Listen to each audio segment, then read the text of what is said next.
Welcome, everybody, to this episode of the Talent Forge. We are excited with our guest today, Tabatha Thorell. And welcome to the show, Tabitha. Thank you so much, Jay, for having me. I'm excited to be here. So, Tabitha, I've gotten to dive into your background a little bit. I'd love for you to share that with our audience to give an idea of who you are, where you're coming from, and then we'll dig into your approach to coaching, which is obviously one of the big pieces of talent development that you've been working with entrepreneurs, real estate agents, and a number of others. So, go Yeah. ahead and give us a little bit of your background. Yeah, so I've been coaching in some way, shape, or form for about 16 plus years. But I started working for other people, doing like group coaching. I started in the fitness world. But my background, I went to college for kind of the best way I could explain it is like pre-counseling. It was marriage and family studies because I knew that the family unit and especially the husband, wife, the marriage, when that was good, everything else seemed to be good. And so I just wanted to help mend that. But when I was in college, my advisor told me, hey, just so you know, by the time that marriages come to us for guidance, it's usually too late. Yeah, And I'm a very results driven person. So I was like, what? I'm not going to go get my master's or my doctorate if we're not going to help these people. So I sure. kind of took, a step back. I had been dating my high school sweetheart since I was 15. We knew we'd get married. We had already been investing in real estate. And I was like, let me just see where this road, like, let's see where this goes. We got married, moved back to his hometown, and an opportunity to group coach exercise came available. And I was like, yes, I love this. And it just kind of morphed into I was doing that and then nutrition. And then I started with a direct selling company. And because I grew so fast in that company, they invested in us for leadership training. And so that's where I really found like personal development and leadership. And I was like, oh, I'm home. Like, I love this. Because as much as I loved fitness, what I loved about fitness wasn't just the results. I mean, of course, I was a mom and I wanted to look good in a dress, but I loved the mind transformation. I loved when I exercised my endorphins, my serotonin. I was a better mom, I was a better wife, like all the areas. But I didn't understand what I didn't know. So I just kind of knew I liked it. And so when I came into this personal development world, it was like meshing my counseling, like what I wanted to do for people. But then also I had a desire to make a really nice income because I came from lack. And so it kind of married those two. And then over the years, I just have such a heart to help people that if anybody came to me and said, hey, Tab, can you help me in this area? I'd be like, okay, I'll do whatever I can in that area. Sure. Like, if it was like relationships or starting a business from scratch, because I had done that, like I just, if it was helping a mom get over her whatever transformation, personal development, I just kind of coached alongside of that. And I just learned things along the way. It was a lot of trial and error because I did not have a background in business. Even doing the real estate stuff, my husband was predominantly the leader of that. So I was just kind of behind the scenes on that, and just getting him to take action because that's where he kind of struggled. He knew it all, but it was kind of analysis paralysis. So I'd kind of push him to be like, yeah, let's buy that house. Let's do this thing. That's what a But good I didn't, coach does, right? yes, right. I know I was coaching him at the time. And then I just learned the skills and techniques and I just invested in a lot of different programs and um, effective communication because I felt like communication was my gifting, but I had to hone that skill, even though it was natural for me. I still had to hone it for my audience and my clients that I was serving.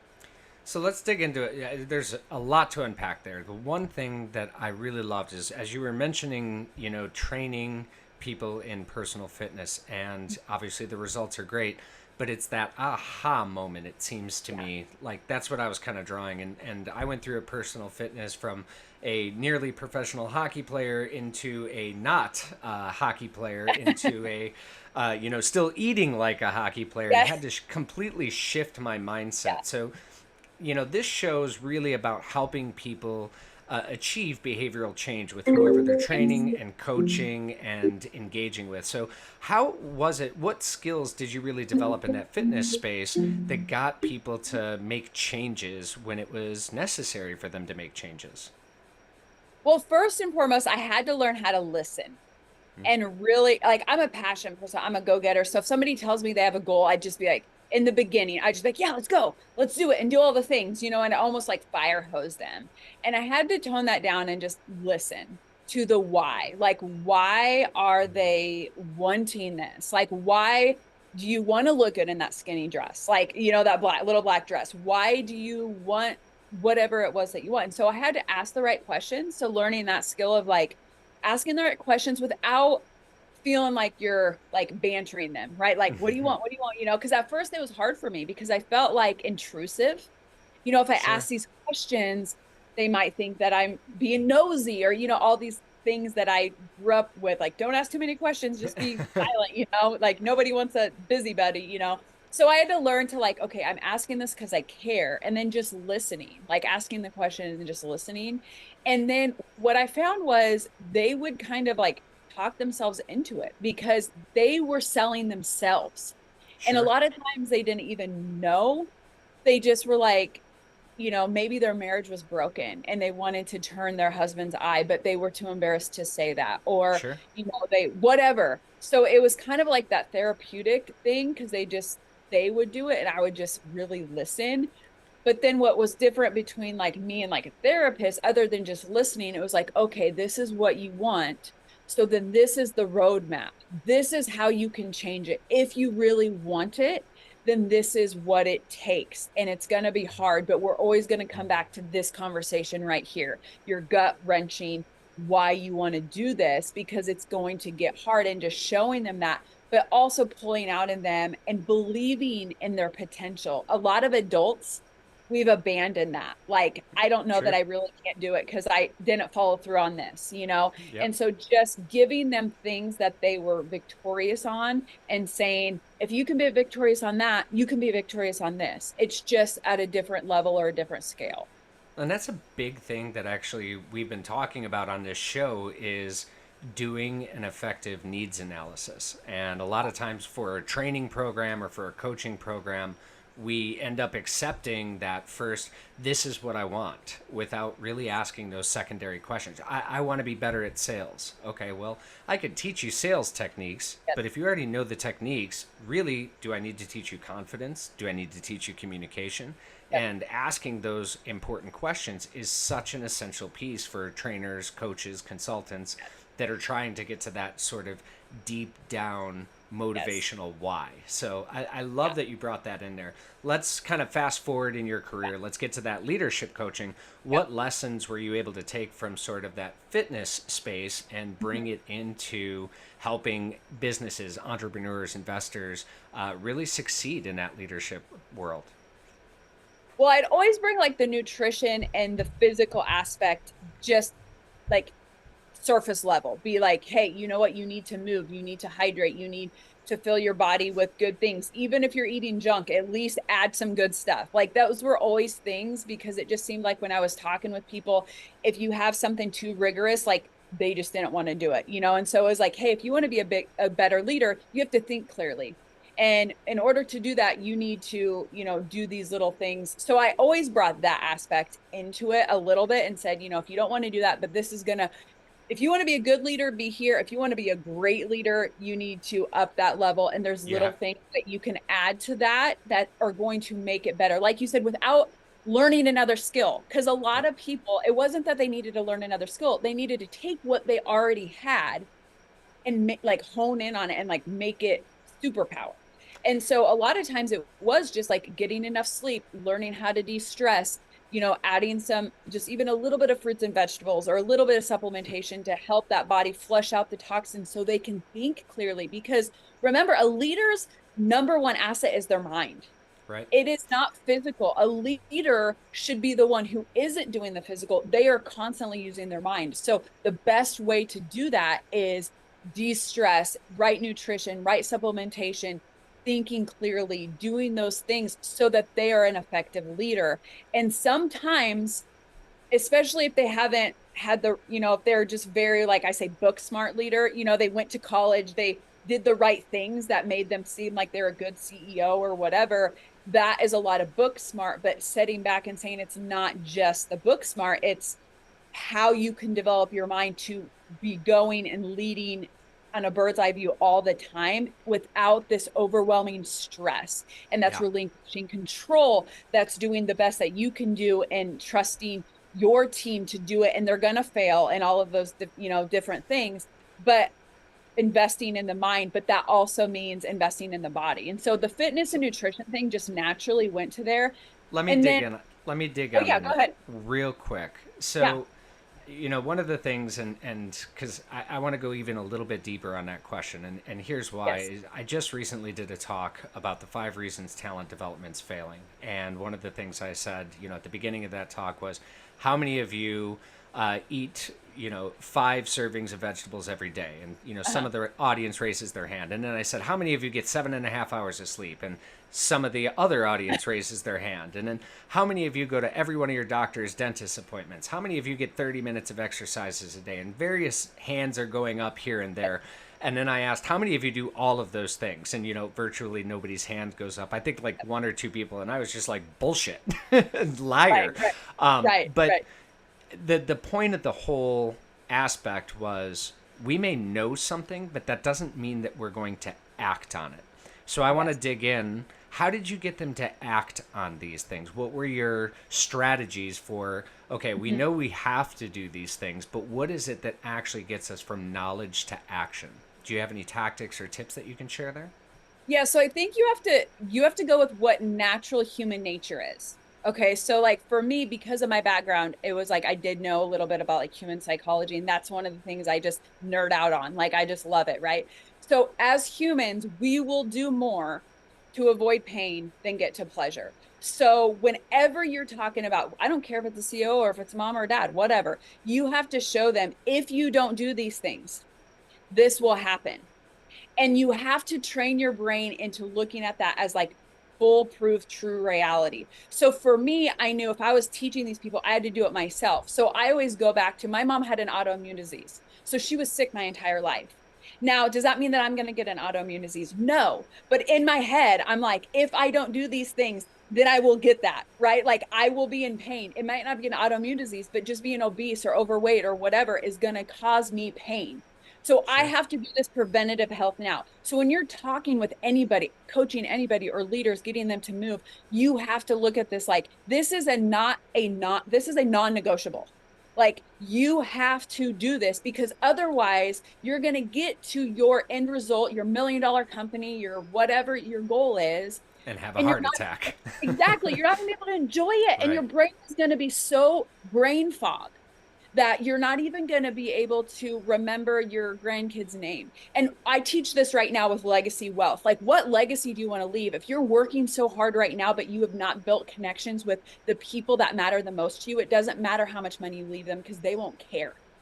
So Right. you have to show that person right now. And then you have to give them baby steps. Because here's the thing, if you don't have you've never done those things, it's overwhelming. Like the list that you gave is overwhelming if you're not Yep. used to that.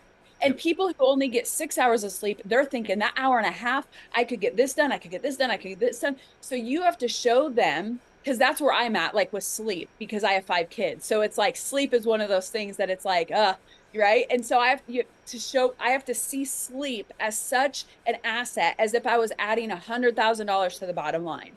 And Yep. especially with leaders and CEOs because they're driven. So you have Mm-hmm. to speak their language and speak with them, not at them. You can't say, you need to do this, you need to do this, you need to do this.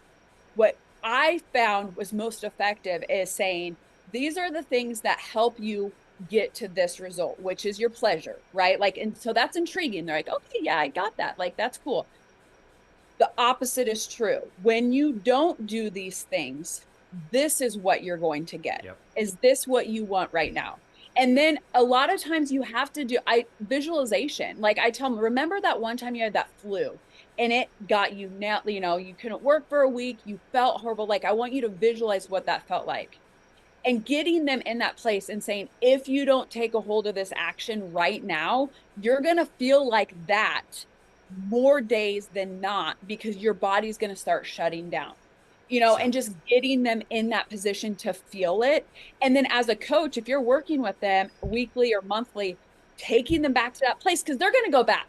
And until they make it a habit, they're gonna be, yay, I'm gonna do it. They're gonna do it for 2 days and they're not, right? So Yep. you just have to like keep layering and just saying baby steps. So maybe it's like, okay, you went from 6 hours to 6.5. Just give me 6.5 hours.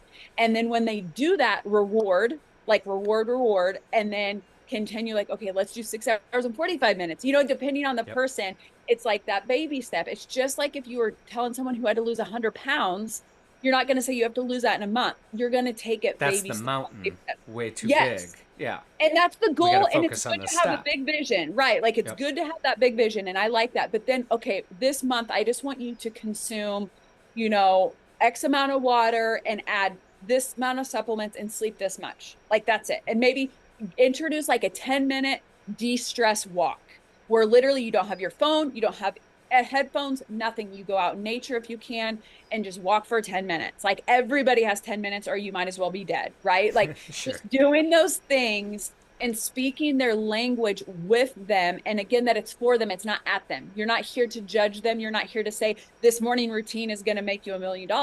It's this morning routine is going to make whatever life you build so much more amazing. It's going to open up some doors. And to Yes. kind of wrap that, where I'm hearing a couple of different tactics there. Number one is Yes. small measures, step by Yes. step, instead of trying to Yep. tackle the entire mountain, take those first set of steps. So Yep. I love that as a tactic. The second one that I was drawing out of there is really getting to that underlying motivation. So, what it is that they are passionate about, and then Yep. sort of drawing the line of if you want to be successful in that space, this is the pathway and this is how you need to go about it. We're going to start small, but we're going to get you to that point. And then, Yes. if I can, the last one is really focusing on shifting their mindset a little bit of not Yep. only is there pros to doing this, but here's all the cons if you don't do this, and Yes. really kind of coming at that from two different things. Would that adequately sort of sum up those Yes. tactics there? Awesome. Oh So yeah, for sure. those are definitely tactics that we could take into a training space, into a coaching Yep. space, that I think would be really valuable for us to think about as we're designing a training or a program or anything else. So let's continue and continue down that leadership. So you get them sort of in that mindset, you get them motivated towards doing some of those essential things for self-care. What's your Yep. next step in creating behavioral change, Tabitha? Like I said, you have to have that why, that for them, what really motivates them. And I know Tony Robbins talks about this, Jim Rohn talks about this. You have to know what influences that person. So when you're working with them, especially like a high level entrepreneur, I mean, there's certain personality characteristics that they've done studies on, like almost every high level entrepreneur, business owner, CEO, doesn't matter. Like there are certain things that drive them and personality characteristics. You have to be willing to match that as a coach. So you might not naturally be like that, but when you're a coach and you're going, like you're working with someone, you have to be able to match that and know what influences them and know what motivates them. Because I think it's Tony Robbins, he said, motivation's like a bath. You just need it every day, but like it's not going to stick. Like one day of motivation isn't going to last a lifetime. You have to really have it daily. And so you as a coach, bringing that to the forefront to them. Now they have to do the work. I don't care Mm-hmm. what they are. Like they have to do the work. But for you as a coach, you can draw it out. You can bring it out in them. Effective communication. What is, again, driving them? What are the desires? But then again, going to the pain points. And are they more pain driven? Most naturally, we are like, we will avoid more pain, but I am actually pleasure driven. Like, I love to go towards things that, because I'm a positive. So, like, I'm always like looking at the vision, looking at more better. And if I don't have that, like I'm in despair. I'm like, well, why even care? the Like if I the can't make pain this, comes from you. The pain for you comes from the lack of the yes, success. Yeah, no, that makes right. And sense. the lack of possibility, actually, Mm-hmm. it doesn't even have to be like that. I am going to do that. It's just the fact of like, that's possible. Like that gets me excited, right? So if you're working with me, you just always show me that vision. I'm game. Like I'm on, let's work this, let's do this. But a lot of people are like, hey, if you don't do this, your wife's going to leave you. If you don't do this, your kids aren't going to have a relationship with you. If you don't do this, your business is going to tank and stocks are going to go under, whatever. Like you have to pull that out. But again, you have to learn, you can't talk at them, no matter what personality type it is. If it's a strong personality, you need to be like right there with them, but you still have to learn to talk with them because everybody's being talked at. Like if you look online on Instagram, marketers, everybody's talking over everybody. Everybody's talking at you, telling you what you should be, what you should do, what you should eat, what this and that. And it's exhausting. So Hmm. as a coach, you need to come in and be like, you shouldn't be doing anything. Like there's no should on earth. It's just these are your goals and these are the things that are going to get you to your goals. You get to choose to walk in this. You get to choose how you show up. I'm just here to kind of show you the roadmap and be here for you. And remember, we're always going back to that, like why they started this in the first place. I think it's so interesting too because you really touch on two big points that I think could be drawn into that training and coaching space in general. Is number one, matching your audience's energy. Mhm. When we walk in and maybe we are so excited to be there, but the audience is not, there's immediately a disconnect. And I'm not saying walk in with no energy, but walk in and Right. maybe acknowledge what kind of energy is in the room. If Yep. it's I think I was just having a conversation about safety training. I'm like, when you walk in, if you're like, yes, safety, no one in the audience is going to relate to you because they don't want to be there more than likely. But Right. then that second piece is, and the part that I really liked, what you said, is about getting in and then once you're in that space, talking with them and not Yep. at them, right? An audience, an adult learning audience, is generally going to have ideas, they're going to have thoughts or anything else. And if you come in and just order them what to do, I Yep. tell me not to do something, and that is a real Yeah. good way to motivate me to do it. So I'm Yep. loving those tactics just in Yep. general, drawing that out. We can put Yep. that into any talent development program and really Yeah. find different sets of results on that. So Yeah. let me kind of round this out as we're nearing the end of our time.